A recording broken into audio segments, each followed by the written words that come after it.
Anne of Green Gables by Lucy Maud Montgomery. Chapter 23. Anne comes to grief in an affair of honor. Anne had to live through more than 2 weeks as it happened.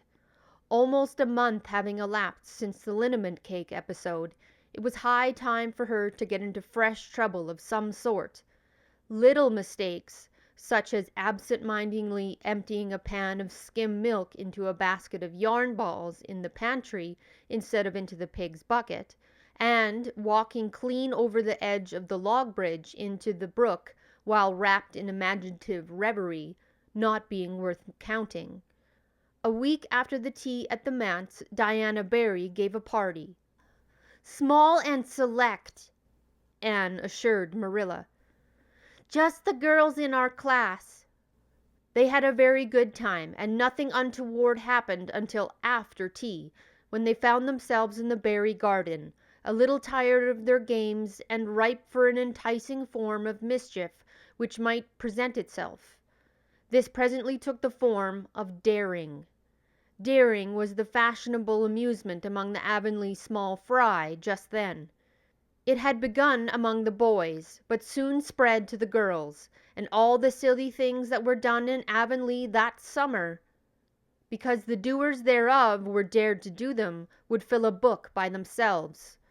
First of all, Carrie Sloane dared Ruby Gillis to climb to a certain point in the huge old willow tree before the front door, which Ruby Gillis, albeit in mortal dread of the fat green caterpillars with which said tree was infested, and with the fear of her mother before her eyes, if she should tear her new muslin dress, nimbly did, to the discomfiture of the aforesaid Carrie Sloane. Then Josie Pye dared Jane Andrews to hop on her left leg around the garden without stopping once, or putting her right foot on the ground, which Jane Andrews gamely tried to do, but gave out at the third corner and had to confess herself defeat. Josie's triumph being rather more pronounced than good taste permitted, Anne Shirley dared her to walk along the top of the board fence which bounded the garden to the east. Now, to walk the board fences required more skill and steadiness of head and heel than one might suppose who'd never tried it. But Josie Pye, if deficient in some qualities that make for popularity, had at least a natural and inborn gift duly cultivated for walking board fences. Josie walked the Barry fence with an airy unconcern which seemed to imply that a little thing like that wasn't worth a dare. Reluctant admiration greeted her exploit, for most of the other girls could appreciate it, having suffered many things themselves in their efforts to walk fences. Josie descended from her perch, flushed with victory, and darted a defiant glance at Anne. Anne tossed her red braids. "I don't think it's such a wonderful thing to walk a low, little board fence," she said. "I knew a girl in Maryville who could walk the ridgepole of a roof." "I don't believe it," said Josie flatly. "I don't believe anybody could walk a ridgepole. You couldn't, anyhow." "Couldn't I?" cried Anne rashly. "Then I dare you to do it," said Josie defiantly. "I dare you to climb up there and walk the ridgepole of Mr. Barry's kitchen roof." Anne turned pale, but there was clearly one thing to be done. She walked toward the house, where the ladder was leaning against the kitchen roof. All the fifth-class girls said, "Oh," partly in excitement, partly in dismay. "Don't do it, Anne," entreated Diana. "You'll fall off and be killed. Never mind, Josie Pye. It isn't fair to dare anybody to do anything so dangerous." "I must do it. My honor is at stake," said Anne solemnly. "I shall walk that ridgepole, Diana, or perish in the attempt. If I am killed, you are to have my pearl bead ring." Anne climbed the ladder amid breathless silence, gained the ridgepole, balanced herself upright on that precarious footing, and started to walk along it, dizzily conscious that she was uncomfortably high up in the world, and that walking ridgepoles was not a thing in which your imagination helped you out much. Nevertheless, she managed to take several steps before the catastrophe came. Then she swayed, lost her balance, stumbled, staggered, and fell, sliding down over the sun-baked roof and crashing off it through the tangle of Virginia creeper beneath, all before the dismayed circle below could give a simultaneous, terrified shriek. If Anne had tumbled off the roof on the side up which she had ascended, Diana would probably have fallen heir to the pearl bead ring then and there. Fortunately, she fell on the other side, where the roof extended down over the porch so nearly to the ground that a fall therefrom was a much less serious thing. Nevertheless, when Diana and the other girls had rushed frantically around the house, except Ruby Gillis, who remained as if rooted to the ground and went into hysterics, they found Anne lying all white and limp among the wreck and ruin of the Virginia creeper. "Anne, are you killed?" shrieked Diana, throwing herself on her knees beside her friend. "Oh, Anne, dear Anne, speak just one word to me and tell me if you're killed." To the immense relief of all the girls, and especially of Josie Pye, who, in spite of lack of imagination, had been seized with horrible visions of a future branded as the girl who had been seized with horrible visions of a future branded as the girl who was the cause of Anne Shirley's early and tragic death, Anne sat dizzily up and answered uncertainly, "No, Diana, I am not killed, but I think I am rendered unconscious." "Where?" sobbed Carrie Sloane. "Oh, where, Anne?" Before Anne could answer, Mrs. Barry appeared on the scene. At the sight of her, Anne tried to scramble to her feet, but sank back again with a sharp cry of pain. "What is the matter? Where have you hurt yourself?" demanded Mrs. Barry. "My ankle," gasped Anne. "Oh, Diana, please find your father and ask him to take me home. I know I can never walk there, and I'm sure I couldn't hop so far on one foot when Jane couldn't even hop around the garden." Marilla was out in the orchard picking a pan full of summer apples when she saw Mr. Barry coming over the log bridge and up the slope, with Mrs. Barry beside him and a whole procession of little girls trailing after him. In his arms he carried Anne, whose head lay limply against his shoulder. At that moment Marilla had a revelation. In a sudden stab of fear that pierced her heart, she realized what Anne had come to mean to her. She would have admitted that she liked Anne, nay, that she was very fond of Anne. But she now knew, as she hurried wildly down the slope, that Anne was dearer to her than anything else on earth. "Mr. Barry, what has happened to her?" she gasped, more white and shaken than the self-contained, sensible Marilla had been for many years. Anne herself answered, lifting her head. "Don't be frightened, Marilla. I was walking the ridgepole and I fell off. I expect I have sprained my ankle. But, Marilla, I might have broken my neck. Let us look on the bright side of things."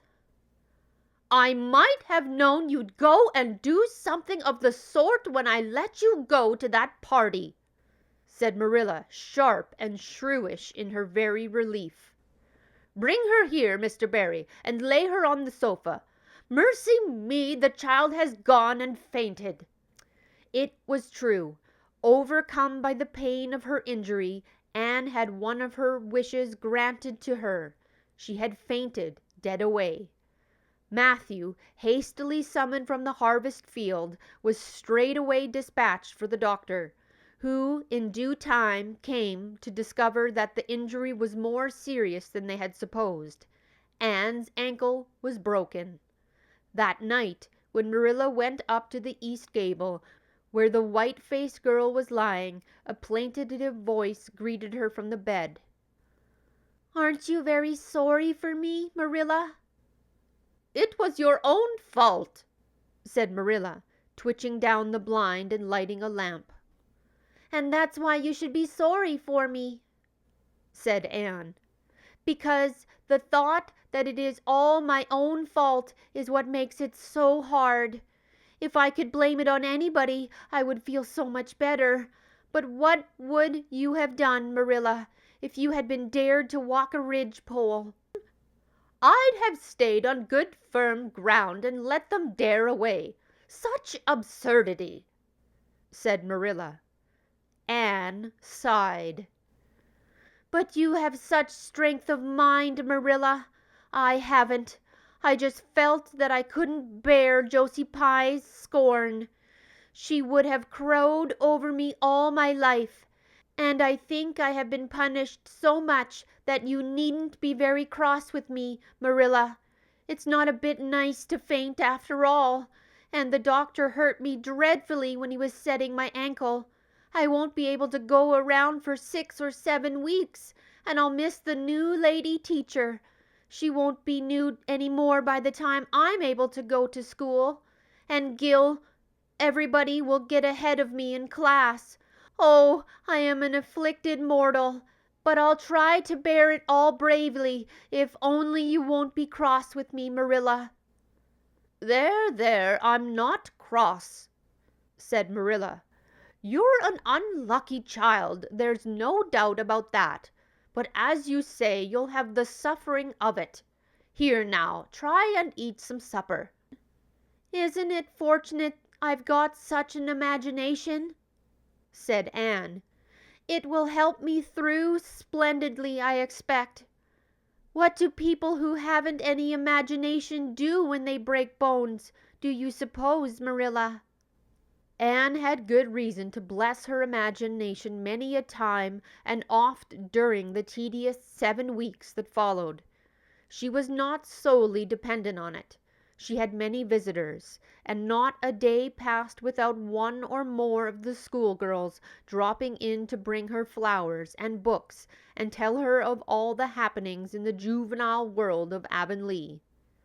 "Everybody has been so good and kind, Marilla," sighed Anne happily on the day when she could first limp across the floor. "It isn't very pleasant to be laid up, but on the bright side to it, Marilla, you find out how many friends you have. Why, even Superintendent Bell came to see me, and he's really a very fine man. Not a kindred spirit, of course, but I still like him, and I'm awfully sorry I ever criticized his prayers. I believe now he really does mean them, only he has got into the habit of saying them as if he didn't. He could get over that if he'd take a little trouble. I gave him a good broad hint. I told him how hard I tried to make my own little private prayers interesting. He told me all about the time he broke his ankle when he was a boy. It does seem so strange to think of Superintendent Bell ever being a boy. Even my imagination has its limits, for I can't imagine that. When I try to imagine him as a boy, I see him with gray whiskers and spectacles, just as he looks in Sunday school, only small. Now, it's so easy to imagine Mrs. Allan as a little girl. Mrs. Allan has been to see me 14 times. Isn't that something to be proud of, Marilla, when a minister's wife has so many claims on her time? She is such a cheerful person to have visit you, too. She never tells you it's your own fault, and she hopes you'll be a better girl on account of it. Mrs. Lynde always told me that when she came to see me, and she said it in a kind of way that made me feel like she might hope I'd be a better girl, but didn't believe I would. Even Josie Pye came to see me. I received her as politely as I could, because I think she was sorry she dared me to walk a ridgepole. If I had been killed, she would have had to carry a dark burden of remorse all her life. Diana has been a faithful friend. She's been over every day to cheer my lonely pillow. But, oh, I shall be so glad when I can go to school, for I've heard such exciting things about the new teacher. The girls all think she is perfectly sweet. Diana says she has the loveliest fair, curly hair and such fascinating eyes. She dresses beautifully, and her sleeve puffs are bigger than anybody else's in Avonlea. Every other Friday afternoon she has recitations, and everybody has to say a piece or take part in a dialogue. Oh, it's just glorious to think of it. Josie Pye says she hates it, but it is just because Josie has so little imagination. Diana and Ruby Gillis and Jane Andrews are preparing a dialogue called A Morning Visit for next Friday. And the Friday afternoons they don't have recitations. Miss Stacy takes them all to the woods for a field day, and they study ferns and flowers and birds. And they have physical culture exercises every morning and evening. Mrs. Lynde says she's never heard of such going on, and it all comes of having a lady teacher. But I think it must be splendid, and I believe I shall find that Miss Stacy is a kindred spirit. "There's one thing plain to be seen, Anne," said Marilla, "and that is that your fall off the Barry roof hasn't injured your tongue at all." That was chapter 23 of Anne of Green Gables by Lucy Maud Montgomery. I hope you enjoyed it. Bye.